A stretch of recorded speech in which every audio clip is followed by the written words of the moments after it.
Hi friends, எல்லோரும் நல்லா இருக்கீங்களா? இன்றைக்கி வந்து ஒரு சென்னா கூனி பொடி தான் ரெடி பண்ண போகிறோம். இது நம்மளோட ரெகுலர் கஸ்டமர் வந்து அவங்க கேட்டிருந்ததுனால இதை ரெடி பண்ணோம். இதுக்கு வந்து ஃபஸ்ட்டு நம்ம சென்னா கூனிங்கிறது என்னதுன்னா சின்ன இறால். அதை வாங்கி நல்லா க்ளீன் பண்ணி எடுத்துக்கிட்டோம். அதோடு வந்து கடலைப்பருப்பு, உளுந்து, கருப்பு உளுந்து, அதுக்கப்புறம் பொட்டுக்கடலை, வரமிளகாய், ஜீரகம், மிளகு, காய வச்ச பூண்டு இதெல்லாமே சேர்த்துக்கிட்டோம். ஃபஸ்ட்டு வந்து அந்த க்ளீன் பண்ணி வச்ச சென்னா கூனியை ஃபஸ்ட்டு ட்ரை ரோஸ்ட் பண்ணிக்கணும். நல்லா அந்த கூனி வந்து நீங்கள் கையால் உடைச்சிங்கன்னா உடையணும். அந்த அளவுக்கு நம்ம வந்து ரோஸ்ட் பண்ணிக்கணும். மீடியம் ஃப்ளேம்லேயே வச்சு ரோஸ்ட் பண்ணிக்கணும். அதுக்கப்புறம் ஒவ்வொரு இன்க்ரீடியன்ட்ஸையுமே அதே மாதிரி நம்ம கருகிராமல் மீடியம் ஃப்ளேம்லேயே வச்சு தனித்தனியாக வறுத்து எடுத்துக்கணும்.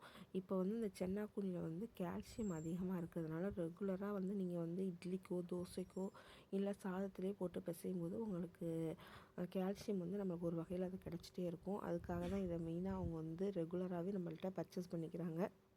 நம்ம வந்து கஸ்டமர் தேவைக்கேற்ப நம்மளோட பொடி வெரைட்டிஸ் எல்லாம் வந்து ரெடி பண்ணி கொடுக்குறோம். நம்ம ரெகுலராகவே வந்து கருவேப்பிலை இட்லி பொடி, முருங்கைக்கீரை இட்லி பொடி, முடக்கத்தான் பொடி, அதுக்கப்புறம் தூதுவளை பொடி, பிரண்டை பொடி இதெல்லாம் ரெடி பண்ணி கொடுக்குறோம். இது இல்லாமல் கஸ்டமர்ஸ் என்ன கேட்குறாங்களோ அதுக்கு தகுந்த மாதிரி நம்ம ரெடி பண்ணி கொடுத்துட்ருக்கோம். அது மாதிரி உள்ள ஒரு கஸ்டமர்ஸுக்கு ரெடி பண்ண தான் இது.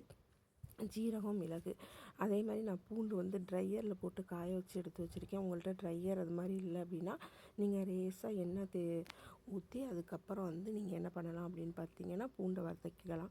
ஃபஸ்ட்டு கல் உப்பை போட்டுட்டு நம்ம வரமிளகாயை போடும்போது வரமிளகாயோட நெடி இருக்குது தெரியாது. அதனால் இது மாதிரி போட்டு வதக்கிக்கிறோம். எல்லாத்தையும் நல்லா மிக்சியில் போட்டு அரைச்சோம்னா சூப்பரான சென்னா கூனி பொடி வந்து ரெடி ஆயிரும். இதை வந்து நீங்கள் ரெகுலராக வந்து இட்லிக்கோ தோசைக்கோ இல்லை சாதத்துக்கோ போட்டு நீங்கள் பயன்படுத்தலாம். பசங்க வந்து இதை வந்து விரும்பி சாப்பிடுவாங்க. உங்களுக்கு இந்த வீடியோ பிடிச்சிருந்துச்சுன்னா லைக் பண்ணுங்கள். எங்களோட சுசி த்ரூ ஃபுட்ஸ் யூடியூப் சேனலை சப்ஸ்கிரைப் பண்ணுங்கள். பாய்.